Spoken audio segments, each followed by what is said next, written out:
ফজলুল হককে গ্রেফতার করা হোক। আপনি কি মামলা করেছেন? কোনো মামলা হয়েছে তার নামে? না, আমরা কেন মামলা করব? আচ্ছা, কে মামলা করবে তাহলে? গ্রেফতার করার পরে আপনি পাগলাগারোতে পাঠান নাকি ট্রিটমেন্টে পাঠান, সেটা রাষ্ট্রের ব্যাপার। আমরা চাই যে ফজলুল হককে গ্রেফতার করা হোক এবং দেন আমরা এখান থেকে চলে যাবো। এখানে তো কোন মামলায় গ্রেফতার করতে দেখাতে চাচ্ছেন না? আমরা তাদের মানে 146 ধারা যেটা দেশদ্রোহিতার মামলা, মামলা না বাংলাদেশ নামে মামলা। বাংলাদেশ নামের মামলা, যাই হোক 146-এর যে মামলাটা সেটাতে হচ্ছে তাকে গ্রেফতার করা হোক এবং তার গ্রেফতারের পরবর্তীতে তার হচ্ছে বিচার বা আইনের ব্যবস্থা তাদেরকে কি মামলায় গ্রেফতার করা হবে বা কি, এটা প্রশাসনের দায়িত্ব। কোন ক্ষমতা বলে গ্রেফতার করতে চাচ্ছেন? বর্তমান যে সংবিধান, আচ্ছা ভাই, একটু ওনার কাছ থেকে শুনুন। আপু প্লিজ explain us. আপনি কি মামলা করেছেন? কোনো মামলা হয়েছে তার নামে? না, আমরা কেন মামলা করব? আচ্ছা, কে মামলা করবে তাহলে? অবশ্যই রাষ্ট্র ব্যবস্থা করবে।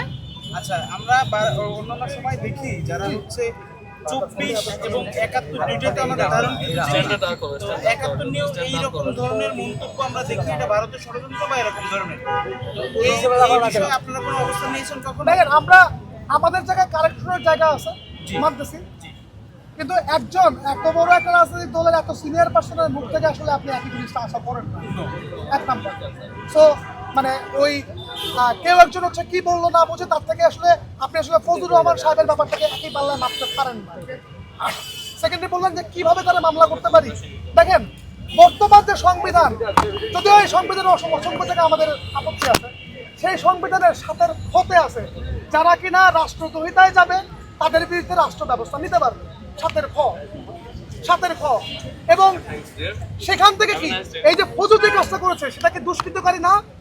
রাষ্ট্র যে চেতনায় চলে 71, 24, 90 সবগুলো চেতনা নিয়ে এই কতদিন আগে, যদিও এই প্রতারণা পত্র একটা পত্রিকা ফুটি করার জন্য, সেখানেও 71, 24-কে নিয়ে কিন্তু সামনের পথ চলার কথা বলা আছে। সেখান থেকে এই যে যেই ব্যক্তি এই ব্যাপারটাকে উল্টায় গেল, সে কি দুষ্কৃতিকারী নয়? সে কি ষড়যন্ত্রকারী নয়? তাহলে রাষ্ট্র তার ব্যাপারে ব্যবস্থা নিবে না? একটা পাগলা কুত্তা যদি মানে রাস্তায় হচ্ছে গিয়ে কাউকে কামড় দেওয়া শুরু করে, এটা কি মামলা কি জনগণ করবে না রাষ্ট্র ব্যবস্থা নেবে? কে নেবে ব্যবস্থা? আমাকে বাদী হয়ে মামলা করতে হবে না রাষ্ট্র নিজে ব্যবস্থা নেবে? সো আমার কাছে মনে হয় তাকে গ্রেফতার করা হোক আপাতত নেক। তাকে ওই গ্রেফতার করার পরে আপনি পাগলাগারোতে পাঠান নাকি ট্রিটমেন্টে পাঠান, সেটা রাষ্ট্রের ব্যাপার। কিন্তু রাষ্ট্রের জায়গা থেকে যথাযথ স্টেপ নেওয়ার সেটা নিতে পারে নাই। আর অনেকে হচ্ছে গিয়ে প্রচলিত আইন করতে যাচ্ছেন। আমাদের আইনগুলো 150 বছরের পুরাতন, তাই তো? তো আইনগুলো কিন্তু 100 বছর পরে নাই, বুঝতে পেরেছেন? আমাদের আইনগুলো 150 বছরের পুরাতন। পেনাল কোড বলেন 1868-এ